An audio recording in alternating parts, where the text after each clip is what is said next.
Bonjour à tous et bienvenue à la mini-méditation matinale de Saint-Lazare. Quelle heure est-il en ce moment?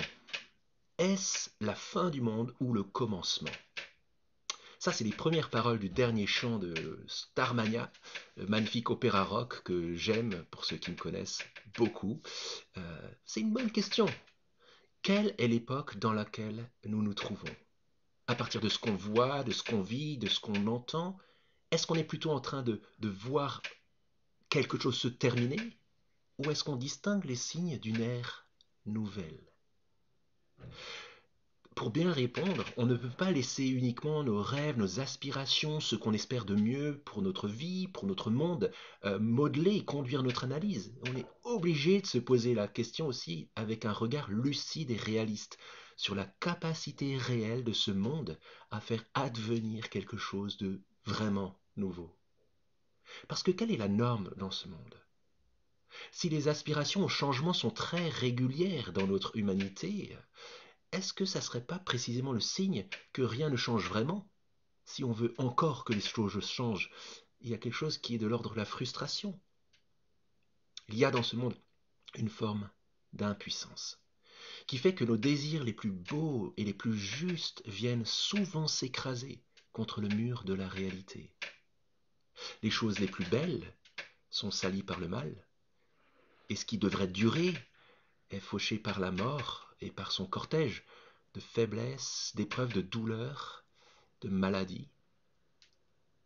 Mais c'est précisément ici qu'intervient la bonne nouvelle de l'Évangile, qui se trouve là dans le verset 21 de Romains au chapitre 5, où Paul nous dit, comme un résumé de tout ce qu'il vient de développer en profondeur dans tout le chapitre 5, de la sorte comme le péché a régné avec la mort, ainsi la grâce règne par la justice pour la vie éternelle, par Jésus-Christ notre Seigneur. On parle, on parle ici de quelque chose de bien plus grand qu'un optimisme passager de quelques personnes qui se mettraient à croire quelque chose de positif. On parle de ce que la Bible appelle l'Évangile. En d'autres termes, la grande et bonne nouvelle historique, unique, de Dieu pour le monde, qui est scellée dans la victoire de Jésus-Christ son Fils sur le mal et sur la mort. Et regardez dans ce verset ce que ça donne. Regardez par exemple les temps verbaux. Paul dit comme le péché a régné avec la mort. Nous péchons encore, oui, de multiples manières. Nous mourrons encore, oui, nous sommes encore malades, mais pour un temps déterminé. Le temps est au passé. L'ère du péché et de la mort est maintenant comptée. Le compte à rebours a commencé.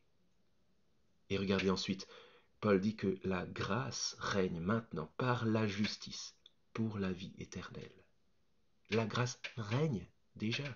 C'est une réalité que Dieu rend accessible dès maintenant. Dans un chevauchement entre le vieux temps qui est en train de se finir et le nouveau temps qui est en train de surgir. Et regardez la deuxième notion ici. Tout cela arrive par Jésus-Christ notre Seigneur. Il est celui qui met un terme à l'ancien monde marqué par le mal et par la mort, mais il est aussi celui par qui vient le monde nouveau marqué par la grâce, le cadeau que Dieu nous fait, pour la vie éternelle par sa justice. Et cela nous conduit cela nourrit notre confiance, notre assurance, notre dépendance vis-à-vis de celui par qui tout arrive, et notre espérance. Celle-là même dont il est question au début de ce chapitre. Notre espérance ne trompe pas.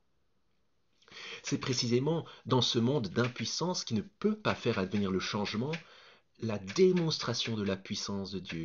Paul, dès le début de cette lettre aux Romains, dit « Je n'ai pas honte de l'Évangile, j'y trouve ma fierté, si vous voulez, car elle est la puissance de Dieu pour le salut de quiconque croit. » C'est ce que résume d'une certaine manière cette espérance au cœur de la nuit, le chant que j'aime beaucoup, qu'on chante parfois dans nos églises. Voici l'aurore d'un jour nouveau. Le ciel se dore de feu plus beau.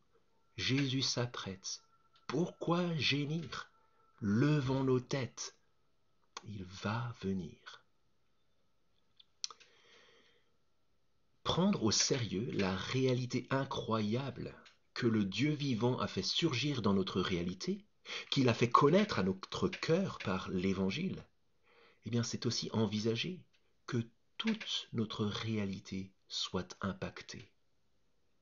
Et ça nous conduit au défi du jour, peut-être au défi du week-end.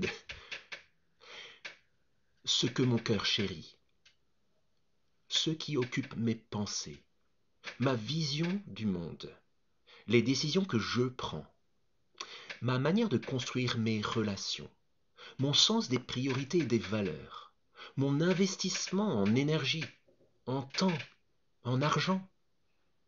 Est-ce que toutes ces choses sont bien alignées sur le règne de la grâce qui a commencé et qui va régner sans partage bientôt? Comment est-ce que cela se voit si tel est le cas? Peut-être ce serait le cas de faire un audit de tous ces domaines de notre vie à la lumière de la grâce et de la vie éternelle qui vient. Et ça nous conduit aussi à ce défi. Comment est-ce que mes peurs, mes doutes, mes frustrations trahissent que je suis peut-être encore en train d'attendre de ce monde qui passe, du vieux monde marqué par le mal et par la mort, quelque chose qu'il ne pourra jamais m'offrir.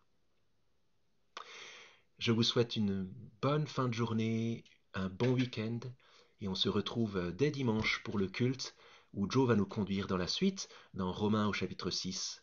En tout cas, bonne journée à chacun.